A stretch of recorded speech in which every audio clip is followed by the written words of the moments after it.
네, 오늘은 우리 관계에 대해서 좀 나눠볼까 합니다. 사실 우리가 살아가면서 제일 힘든 문제 중 우리가 살아가면서 엄청나게 다양하고 복잡한 문제들이 우리한테 있는 것 같지만 실질적으로 우리를 굉장하게 힘들게 만드는 요소 중에 하나가 이 우리가 사람들과의 관계 그리고 또 뭐 있어요? 우리 정말 힘들어하는 거 다들 많았으면 좋겠다는 재정의 문제 그죠? 그리고 건강의 문제 우리가 되게 복잡하고 많은 문제를 가지고 있는 것 같지만 사실 그 문제를 살펴보면 이 세 가지 문제가 우리 인생에 우리를 제일 많이 괴롭히는 그런 문제들인 것 같습니다.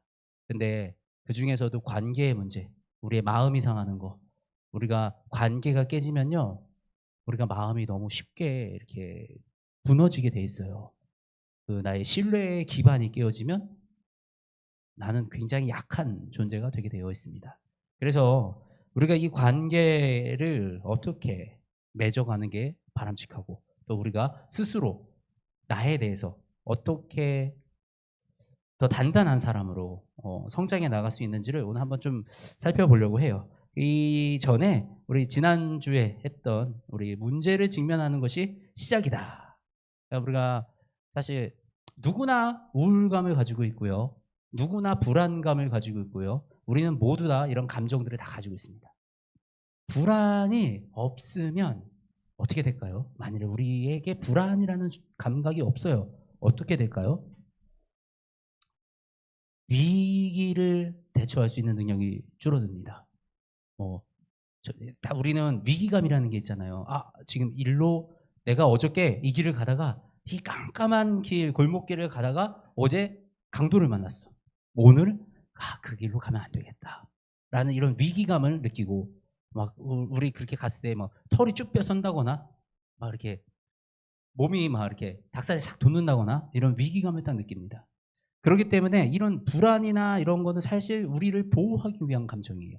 사람을 보호하고 유지시키기 위한 감정들인데 그런 것들이 이제 어느 정도의 도가 지나쳐서 이것이 나의 삶을 방해할 정도까지 커지게 되면 문제가 되는 겁니다. 근데 이렇게 누구나 이 정도에 따라서 문제가 찾아올 수 있어요. 근데 이 문제를 직면하고 내가 이 문제를 나의 문제로 어떻게 해결을 해 나갈까 방법을 찾으면 되는데 그 방법을 찾지 못하고 그냥 그 문제에 눌려 있으면 우리는 거기서 빠져나올 길이 없다는 거죠. 그래서 문제를 먼저 직면하고 그리고 내 주변에 있는 이 작은 것들 뭐 산책을 한다거나 환경을 바꾼다거나 이런 것부터 시작해서 그래서 점차적으로 우리의 마음을 점점 다잡아가는 게 중요하다라고 지난 시간에 우리가 함께 나눠봤습니다. 그런 중에서 우리가 이제 성경이 정답이다. 성경이 굉장히 놀랍게 우리의 중심을 잡아준다라고 그렇게 이제 얘기를 했어요. 근데 오늘 좀 다른 관점으로 왜 성경이냐라고 한번 질문을 던져보고 싶습니다. 우리 많이 하는 질문이죠. 닭이 먼저입니까? 달걀이 먼저입니까? 자, 닭이 먼저이다. 닭이 먼저다. 달걀이 먼저다. 달걀이 먼저다. 예. 자, 무엇을 기준으로 달걀이 먼저다라고 생각하십니까?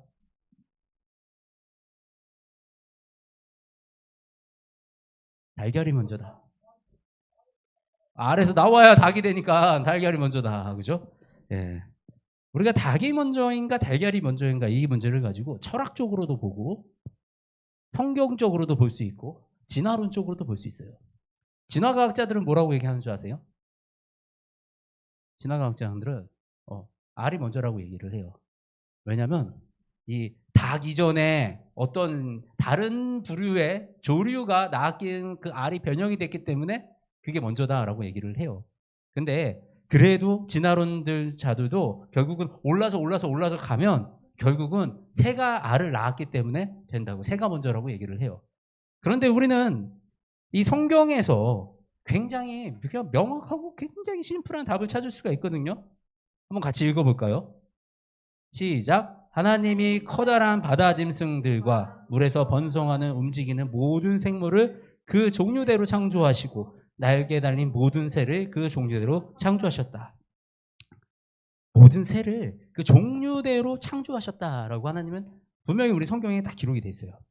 이게 사실 잠깐 이렇게 새는 얘기지만 진화론에서는 결국은 한 세포가 이렇게 엄청난 우연에 거쳐서 새로운 종으로 태어나면서 그 종은 엄청난 우연으로 눈과 귀와 코와 장기들과 눈썹과 이런 모든 것들이 정말 우연으로 만들어졌다라는 것이 사실은 진화론에서 지금 주장하는 것들이거든요. 돌연변이로 환경에 적응해서 만들어졌다. 근데 사실 그 우연이라는 확률이 뭐 한 10%, 뭐 20% 이런 것도 아니고 정말 불가능에 가까운 그 우연들이 일어나서 전 세계의 이 많은 수많은 동물들과 우리 지구를 형성해 나갔다라고 주장을 하는 겁니다. 그런데 성경에서는 분명히 뭐라고 말씀하십니까? 하나님이 종류대로 창조하셨다. 우리가 이 믿는 사람들은 우리 생각을 이렇게 굉장히 단순하고 심플하게 딱 해야 됩니다. 성경이 기준이다. 성경이 기준이다. 이런 거는 아직 과학도 밝혀내지 못했고 철학자들도 밝혀내지 못했고 그러는 사람이 인류가 존재하는 그 기간 안에 밝혀낼 수 있을지 없을지 모르는 이런 문제들을 가지고 우리는 어디서 해답을 찾냐면 바로 성경에서 해답을 찾아야 되는 것입니다. 그러면 우리가 이렇게 또 질문을 던져보겠습니다. 우리의 우울증, 공황장애, 강박 이런 거의 문제는 마음의 문제입니까? 뇌의 문제입니까? 네, 마음의 문제. 우리는 어디서 그거를 알 수 있죠? 말씀에서. 모든 지키만한 것 중에 더욱 내 마음을 지키라. 생명의 근원이 이에서 남이니라. 생명의 모든 근원이 마음에서 난다고 성경에서는 말씀을 하고 계세요. 제가 안 넘겼군요. 네. 마음에서 난다고 그렇게 말씀을 하고 계십니다. 이 마음에 문제가 생겨서 실수를 했던 성경 속에 대표적인 인물이 있어요. 바로 예수님을 팔아넘긴 가롯 유다입니다. 자, 같이 읽어볼까요? 제가 읽겠습니다. 악마가 이미 시몬의 아들인 가롯 사람 유다의 마음속에 예수를 팔아넘길 생각을 집어넣었다. 마음속에 뭘 집어넣어요? 생각을. 사실 이게 지금 과학자들도 굉장히 많이 토론하고 있고 여러 다른 주장이 있는 부분이에요. 마음은 어디에 있는가? 생각이랑 마음은 분리된 것인가 같이 있는 것인가? 그리고 이 생각이 우리를 지배하는 것인가 뇌 호르몬이 우리를 지배하는 것인가 이런 주제들은 지금 현존하는 과학자들도 치열하게 논쟁하고 있는 서로 굉장히 다른 주장들을 펼치고 있는 그런 주장들이에요. 그런데 성경에서는 분명하게 우리에게 말씀하고 계세요. 마음속에 생각을 집어넣었다. 누가? 악마가. 사탄이 우리의 마음속에 생각을 집어넣었다. 그래서 우리는 이걸 알 수가 있어요. 사탄은 우리에게 안 좋은 생각들을 집어넣는구나. 그러면 우리 사탄이 넣을 만한 생각들은 우리에게 어떤 생각들이 있을까요? 나에게 만일에 내가 사탄이야. 내가 사탄인데 누군가를 망하게 하기 위해서 그 사람의 마음에 뭔가를 심어야 돼. 그러면 뭘 집어넣겠습니까? 의심, 불안, 남들과 비교하는 거. 이런 마음들을 계속 심어놓겠죠. 계속. 그러면 우리는 마음속에서 의심합니다. 저 사람이 나한테 잘해주면 저 인간이 무슨 뒷꿈꾸기가 있어서 나한테 잘해주지? 야, 저 사람은 왜 이렇게 나한테 얘기를 할까? 이러면서 뭔가 다 꼬아서 듣고요. 그리고 불안합니다. 계속 불안을 심어요. 불안은 우리의 많은 업무적인 능력을 저하시키고 나를 코너로 몰아넣게 만들죠. 그리고 남들하고 계속 비교합니다. 제가 나보다 더 잘 된 것 같아. 저 사람이 나보다 더 어떻게 잘하는 것 같아. 이런 비교를 통해서 내 자신이 계속 낮아지게 만들겠죠. 이것이 사탄이 우리의 마음속에 생각을 심는 방식들인 것입니다. 그런데 말씀은 어떻습니까? 말씀은 우리 수료 형제가 한번 읽어줄 수 있나? 시작.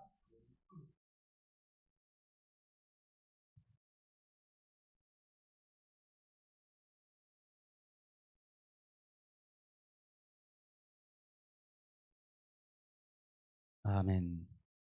좋은 땅에 떨어지는 것들이 뭐래요? 그러니까 좋은 땅에 이게 이제 옥토밭에 떨어지는 씨앗의 비유예요. 씨가 돌짝밭에 떨어지기도 하고 길가에 떨어지기도 하고 가시동굴에 떨어지기도 하고 좋은 옥토밭에 떨어지기도 하는데 어떤 밭에 떨어져야지 말씀이 잘 자라겠냐 이런 말씀을 하는 거거든요. 근데 좋은 땅에 떨어진 그 씨앗은 뭐래요? 바르고 착한 마음으로 말씀을 듣고서 마음으로 말씀을 들어서 그것을 굳게 간직하면서 참는 거. 사실 우리가 말씀을 듣죠. 말씀을 듣고 흘려갑니다. 그 말씀이 내게 안 되면 그냥 말씀은 흘러갑니다. 근데 말씀을 우리 마음속에 그 말씀을 심어서 굳게 지키고 가지고 참고 있으면 뭐가 열린다고요? 열매가. 이 열매, 성령의 열매가 우리에게 열린다라는 것입니다. 자, 우리가 그러면 오늘 관계에 대해서 다시 좀 돌아보려고 합니다. 우리가 관계를 맺어가면서 우리가 제일 힘든 게 뭡니까? 제일 나를 힘들게 하는 거. 나를 힘들게 하는 거. 우리 어떤 관계 속에서 내가 힘들어지나요? 저 사람이 나를 어떻게 생각하나? 저 사람들은 나를 지금 어떻게 판단하고 있는가? 이거 가지고 끊임없이 고민하고 끊임없이 생각합니다. 이 관계 속에서 항상 나를 중심으로 생각하면 우리는 상처가 돼요. 내가 내 인생의 중심이 되면 다른 사람들이 나를 어떻게 생각할까? 또 내가 어떤 행동을 한 게 내가 했다고 생각을 하면 다른 사람들이 내가 한 그거를 어떻게 생각할까? 그리고 내 거와 다른 사람의 거가 어떻게 다른가? 우리는 계속 이거를 비교하면서 스스로를 힘들게 만들어가요. 그래서 요즘 많이 얘기를 하죠. 자존감에 대해서 얘기를 합니다. 자존감이 뭡니까? 자존감. 자아 존중감이 자존감입니다.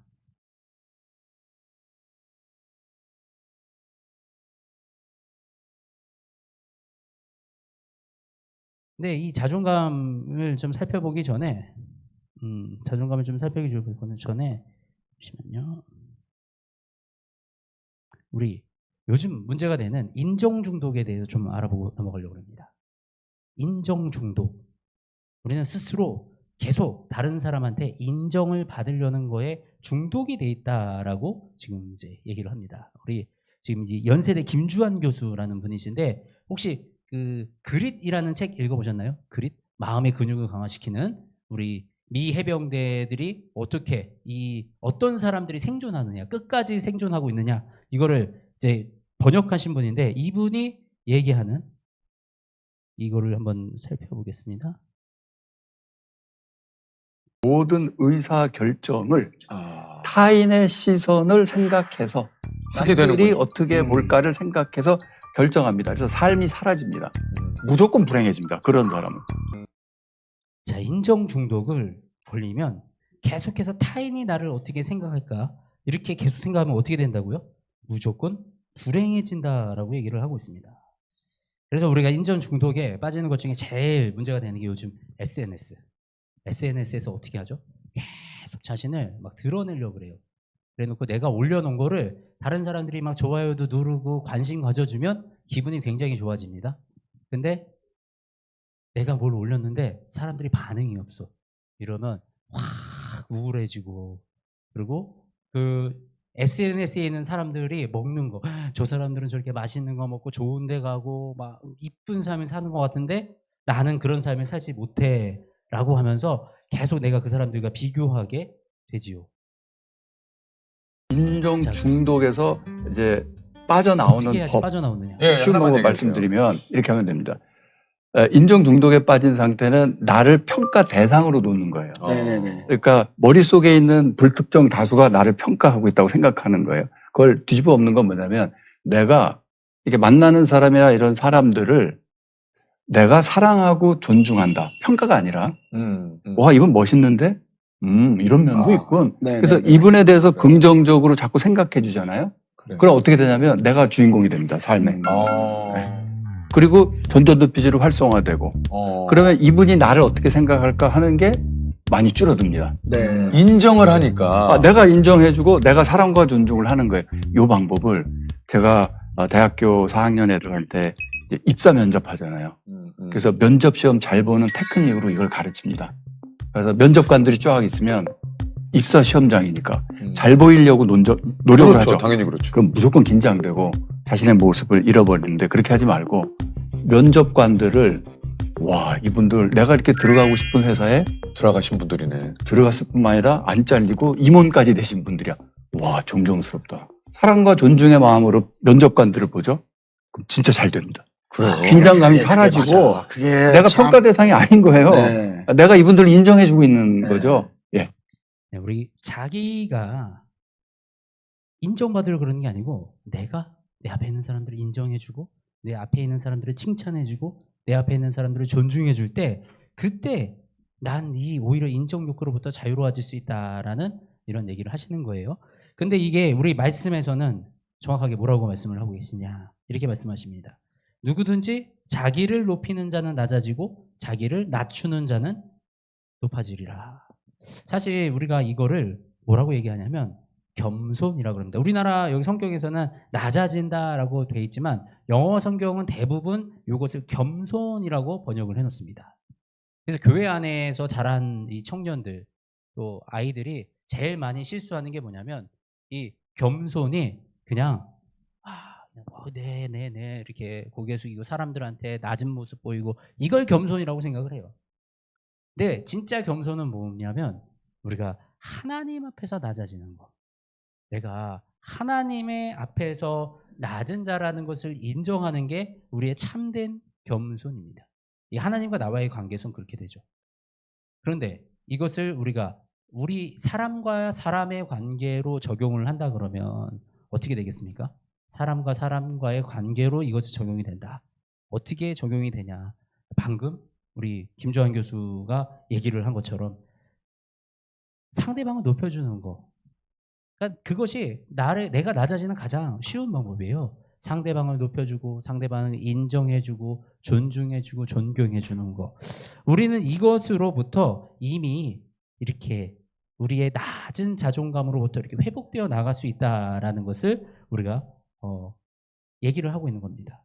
지금 제가 오늘 여러 명의 강사들 좀 유명한 나름 이 정신 쪽이나 이쪽에서 유명하고 인지도가 있으신 분들 중심으로 제가 몇 개 영상을 조금 짤막하게 보여드릴 거예요. 근데 이분들이 하는 주장이 도대체 성경하고 어떻게 연결이 되어 있는지, 왜 이 성경이 어떤 내용들을 담고 있는지를 좀 요 관점을 중심적으로 좀 봐주시면 좋을 것 같아요. 다음에 우리가 함께 살펴볼 건 감사입니다. 감사. 어떤 사람들이 변화하는가 보니까 평소에 자기가 누군가에 대해서 감사한 사람, 이런 사람들이 미안하다는 말을 하게 되고 또 자기가 그 변화를 이끌게 되더라고요. 그래서 결국 사람의 변화는, 관계의 변화는 감사부터 시작한다. 내가 세상을 달리 바라보는 것. 이런 달리 바라보고 행동하는 것이 나의 몸에, 정신 건강에, 나의 사회적 관계성에 큰 변화를 준다는 거고 궁극적으로 나의 행복을 가져온다는 걸 증명하는 것이라고 말씀드릴 수 있겠습니다. 사실 우리가 이 감사 맨날 얘기하죠. 교회 안에서는 감사해라. 우리 말씀에서도 우리 감사에 대해서 맨날 얘기를 하지만 근데 실질적으로 이 감사가 그냥 형식적으로 우리가 감사해라 라고 이렇게 생각을 합니다. 그런데 사람이 변하는데 가장 큰 결정적인 계기가 되는 게 이 감사다. 우리가 감사하면 우리의 인생이 변하기 시작합니다. 특히 우리가 감사하면 하나님이 내 인생에 개입해서 일하시는 것들을 우리가 바라볼 수 있는 힘이 생겨요. 내 삶엔 감사할 게 없어요. 도대체 뭘 감사해야 되죠? 라고 생각할 수도 있습니다.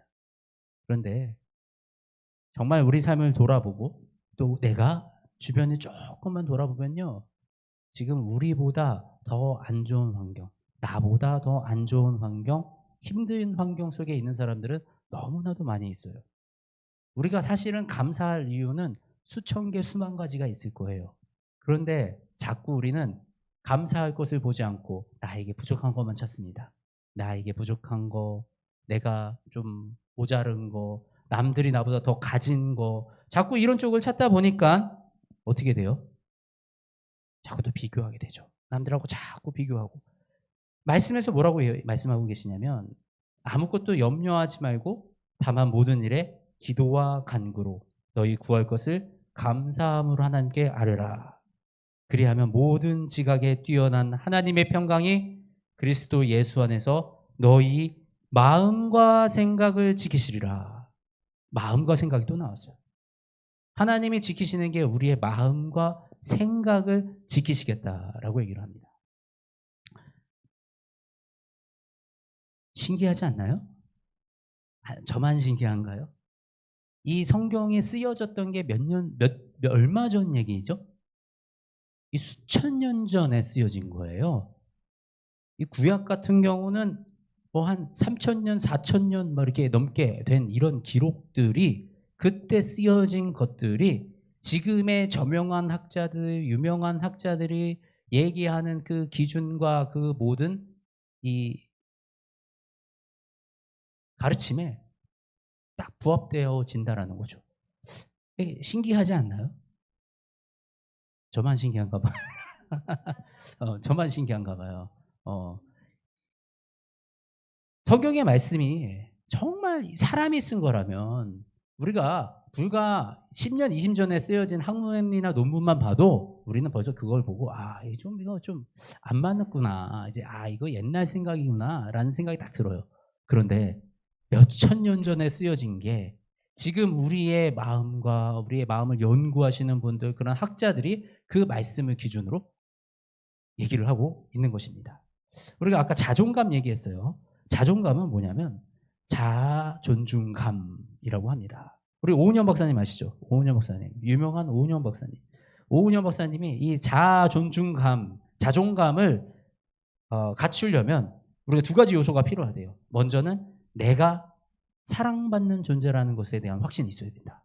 내가 사랑받는 존재라는 것을 알아야 되고, 그리고 또 하나는 내가 이 일을 해낼 수 있다라는 그 확신이 있을 때 이 자존감이라는 게 높아진다, 생긴다라고 얘기를 해요. 그런데 요즘 세상이 어떻습니까? 요즘 세상이 너무 기준이 높아요. 사실 한 30년 전, 20년 전, 30년 전의 입사 기준과 지금의 입사 기준은 아마 너무나도 차이가 있을 거예요. 그때는 영어를 그냥 조금 비슷하게만 해도 되는데 요즘은 해외에서 살다 온 친구들도 엄청 많아요. 그러니까 우리 젊은 친구들이 겪어야 될 비교와 내가 헤쳐나가야 될 이 삶은 너무나 기준이 높은 삶으로 살아가고 있습니다. 그렇게 높은 기준 속에서 우리가 살아가면서 어떻게 돼요? 점점 자존감이 낮아지죠. 뭔가 할 수 없을 것 같아. 자존감이 언제 낮아져요? 저도 자존감이 굉장히 바닥을 쳤던 시점이 있습니다. 제가 아시죠? 다 이렇게 어려운 시기를 딱 만나고 사업을 하다가 이렇게 사업이 무너졌어요. 그랬더니 어떤 현상까지 나오냐면 지하철을 딱 타러 갔는데 지하철에서 사람들이 다 나를 쳐다보고 있는 것 같아. 저 사람은 실패한 사람이야. 저 사람은 망한 사람이야 라고 생각하고 있는 것 같아. 이성적으로 알아요. 그럴 리가 없어. 저 사람들은 나의 삶에 관심이 없어. 나도 그렇거든. 나도 저 사람들의 삶에 관심이 없거든. 저 사람이 사업이 망했는지, 저 사람이 돈이 많은지, 재벌인지, 가뿐지 관심 없거든. 근데 자존감이 낮아지면 사람들이 자꾸 나를 판단하는 것 같아. 그래서 자꾸 스스로 주눅이 들고 스스로 이렇게 낮아지게 됩니다. 이 자존감이 낮아진다라는 것은 사실은 우리가 살아가는 많은 동력을 상실하게 되는 거죠. 최선은 과정을 겪어가는 걸 의미합니다. 그저 결과가 좋지 않아도 그 과정에서 내가 할 수 있는 것들을 했다면 그걸로도 매우 가치 있는 일입니다. 우리가 내가 자꾸 결과를 내는 거에 집중하니까, 예를 들어서 우리가 잘하는데 좋은 학교에 들어가는 게 목표야. 그러면 좋은 학교에 들어가는 상위 몇 프로 아이들 빼고는 자존감이 다 낮아지죠. 또 뭐 어떤 대기업에 들어가는 것이 나의 목표야. 이렇게 내 목표가 이렇게 어떤 목표에, 결과물에 내가 목표를 딱 두고 있으면 사실 우리 자존감이 계속 떨어질 수밖에 없습니다. 근데 이 오은영 박사가 뭐라고 얘기하냐면, 이 최선을 다하는 과정에 중심을 두고 결과는 조금 내려놓는 게 좋겠다. 좀 내려놔도 괜찮겠다라고 얘기를 하는 거예요. 이게 어떻게 보면 우리 성경에서 분명하게 말씀을 하고 있는 내용입니다. 우리 사도 바울이 얘기한 건데, 나는 심었고 아볼로는 물을 주었을 때 오직 하나님께서 자라게 하셨나니 그런즉 심는 이나 물 주는 이는 아무것도 아니로되 오직 자라게 하시는 이는 하나님뿐이라.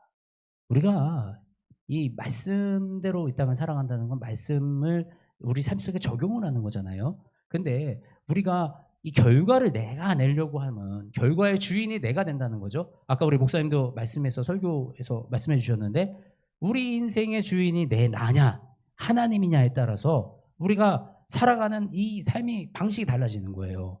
내 삶의 주인이 하나님이실 때 생각이 변하고 나의 삶이 변하게 되어 있는데, 바로 그 하나님이 우리의 결과를 맺으시는 분이다라는 사실을 알면 우리는 더 이상 결과에 연연하는 사람들이 아니라 내가 지금 오늘 씨 뿌리고 물 주고 내가 하는 일을 감당하는 내 에너지를 쏟게 된다는 거죠.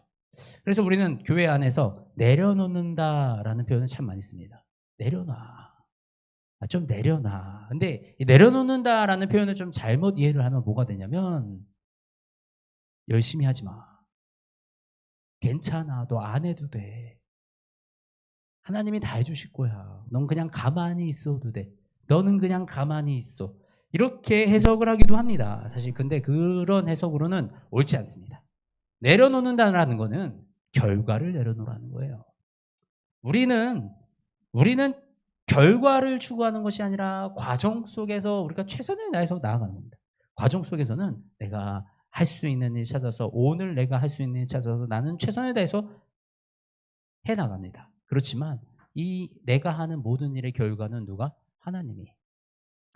그러니까 우리가 아이들한테 직업을, 미래를, 넌 꿈을 꿔. 무슨 꿈 가지고 있냐라고 얘기하면 대부분 뭘 얘기하냐면 직업을 얘기해요. 그래서 의사, 변호사, 난 뭐가 될 거야. 그런데 그렇게 직업을 가지고 나아가다 보면 어떤 문제가 생깁니까? 아이들이 잘하는데 나는 의사가 꿈이었는데 성적이 안 돼. 의대가 성적이 안 되네. 그러면 그 아이들은 거기서 이미 자기의 쓸모를 다한 삶이 돼요. 나의 자존감이 바닥을 치게 될 수밖에 없습니다. 그런데 이 아이가 사람을 고치고 사람을 살리는 방법은 의사만 있는 건 아니거든요. 약사가 될 수도 있고요. 제약회사 직원이 될 수도 있고요. 연구원이 될 수도 있고요. 사람을 살리는 기계를 만들 수도 있고요. 발명가가 될 수도 있고요. 여러 가지 사람을 살릴 수 있는 여러 가지 일들이 있는데, 의사라는 직업에 국한돼서 내가 생각을 하다 보면 부딪히는 한계에 내가 어떤 현실에 맞는 않는 상황을 만나면 바로 무너지게 돼 있습니다. 그래서 우리가 지정하고 바라봐야 될 거는 어떤 정확한 목적, 목표가 아니라 방향성이죠. 방향성. 내가 어디로 나아가야 되는가. 그 방향을 가지고 오늘 한 걸음을 그냥 사는 거예요. 오늘 하나님과 함께 내가 하나님에게 주어진 나의 하루를 최선을 다해서 오늘 하루를 살아가면서 방향만 유지하고 가면 그 안에서 하나님이 우리를 인도하시고 이끌어서 우리에게 가장 맞고 가장 좋은 자리로 하나님이 이끌어 가시는데, 자꾸 나는 내가 딱 정한 자리 그 자리로만 가야 돼요. 하나님, 난 여기로만 가야 돼요. 그러고 나서 내가 그 길로 무조건 가려고 그러다 보면 결국은 이 자존감은 무너질 수밖에 없다는 거죠. 우리 아이들을 양육하고 기를 때 우리가 이렇게 기른다면 우리 아이들은 무너질 수밖에 없는 것입니다. 그래서 내가 누구냐,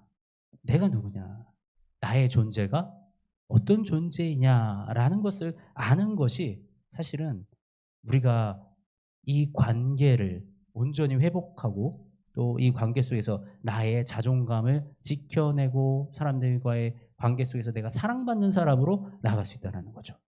오늘 뭐가 있었습니까? 다른 사람들을 인정하고 존중해 주는 거. 내가 인정받고 싶으면 먼저 다른 사람을 인정해주고 존중해주고 세워주고 높여주고 칭찬해주고, 그렇게 할 때 나의 자리는 자연스럽게 높아져요. 이것은 그냥 성경에서 말씀을 하시고 있는 것이지만 현실 속에서 우리가 너무나도 많이 경험했던, 제가 정말 사회생활을 하면서 너무나도 경험했던 것입니다. 실례로 집 밟고 가는 사람들이 있어요. 어떻게든 사람 집 밟고 뺏고 막 이렇게 가는 사람들이 스마트해 보입니다. 스마트해 보여요. 그냥 보이기에 와, 저 사람 얍삽하고 되게 대단한 것 같고 잘 나가는 것 같고 그 사람이 똑똑한 것 같아요. 그런데 세상은 어떠냐면요, 악한 사람들은요 더 악한 사람 반드시 만납니다. 이 난다긴다 하는 사람 위에 그 더 난다긴다 하는 사람도 있거든요. 얍삽하게 막 빼가지고 다니다 보면 더 큰 놈한테 한 번에 확 뺏겨요. 저는 이런 경우를 너무 많이 봤거든요. 바보같이럼 사는, 바보같이럼 그냥 퍼주고 나눠주고 아껴주고 이렇게 살다 보면 이 사람들이 살아가다가 주변에 누가 모이냐면 좋은 사람들이 모이기 시작해요. 좋은 사람들이 모이기 시작하고 그들이 연대하기 시작하면 그들은 서로 신뢰라는 공동체를 만들어가기 시작하고, 공동체로 우리가 살아갈 때 개인이 한만 독하게 열심히 살아갈 때보다 훨씬 더 좋은 성과를 내게 돼 있습니다.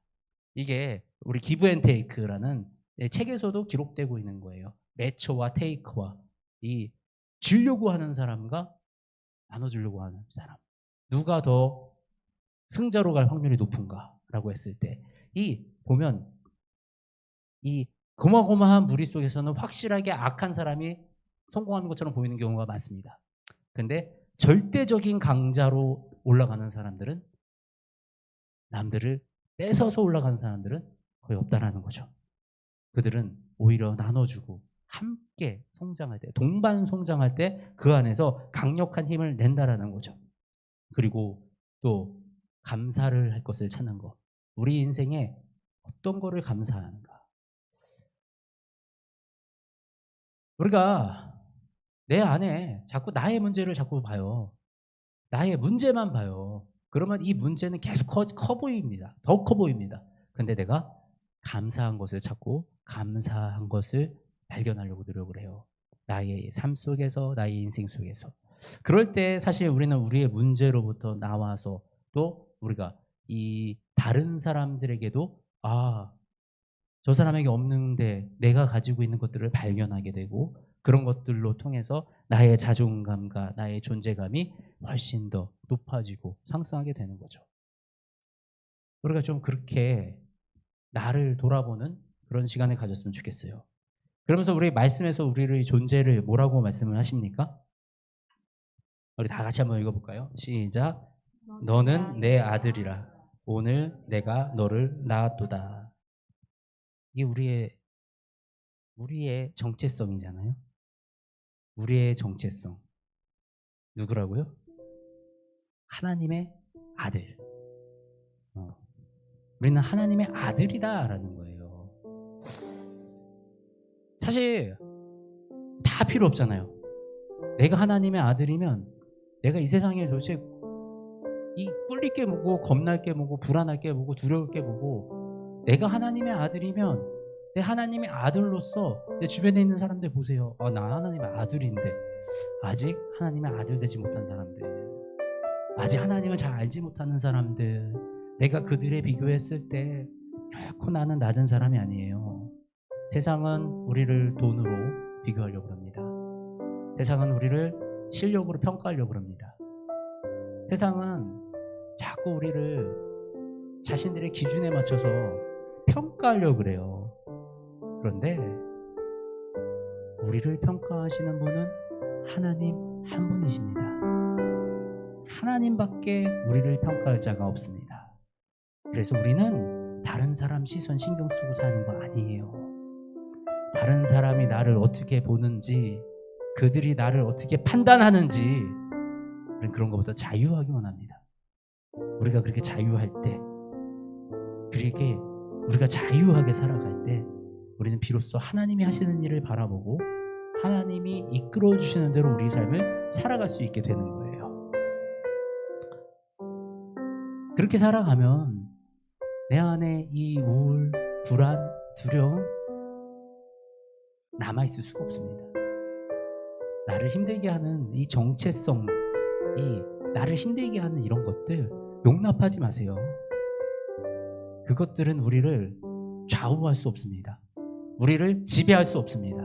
우리를 지배하시는 분은 오직 한 분, 우리 하나님 아버지, 그리고 예수 그리스도가 우리를 그 모든 것들로부터 자유하게 하셨다는 그 사실을 우리가 믿으시기 바랍니다. 이것을 믿는 것이 모든 것의 시작이에요. 수천 년 전에 쓰여졌던 이 성경이 지금 오늘날 유명한 저명한 학자들이 주장하는 그 연구 결과의 핵심 이론들이에요. 세상에 가서 많은 공부하고 하버드 가고 연대, 서울대 좋은 학교 가서 공부해서 성경이 맞았다 얘기하는 거예요. 성경대로 네가 성경대로만 살면 자유할 수 있다. 지금 이 얘기하고 있는 거거든요. 돌아가실 필요 없어요. 복잡하게 생각할 필요 없어요. 닭이 먼저냐 닭이 뭐 달걀이 먼저냐 이거를 막 복잡하게 막 여러 가지 생각할 이유가 전혀 없어요. 그냥 말씀에서 이미 답을 주셨구나. 2000년 전에 이 성경 말씀을 믿은 사람들은 그때 2000년 후에 나올 지식을 이미 믿고 산 거예요. 우리가 말씀을 믿는 거는 3000년 뒤에 나올 지식을 우리가 미리 믿고 사는 거예요. 이게 현실입니다. 말씀은 절대 추상적이지 않고요. 말씀은 완전 가장 업데이트된 최신의 지식이고 미래에 나올 지식이고 우리의 삶의 기준입니다. 우리가 이것을 확신하며 살아가는 저와 여러분들이 되시기를 주님의 이름으로 축복합니다. 네, 그럼 찬양하시겠습니다.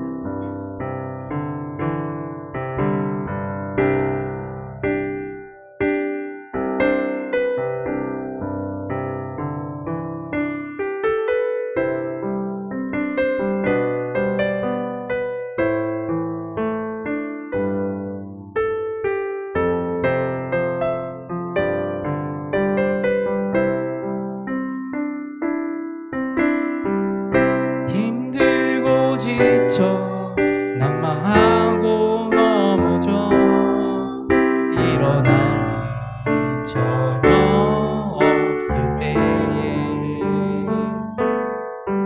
조용히 다가와 손 잡아주시며 나에게 말씀하시네.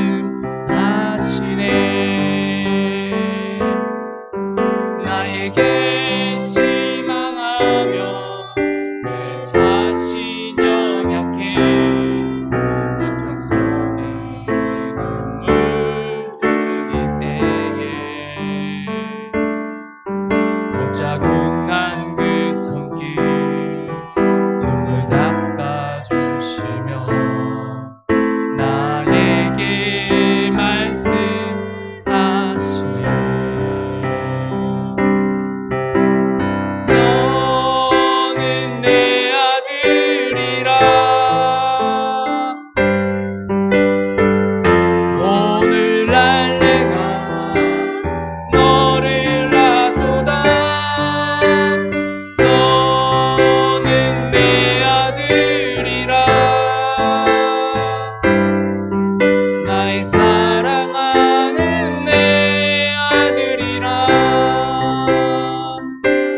기도하시겠습니다. 하나님,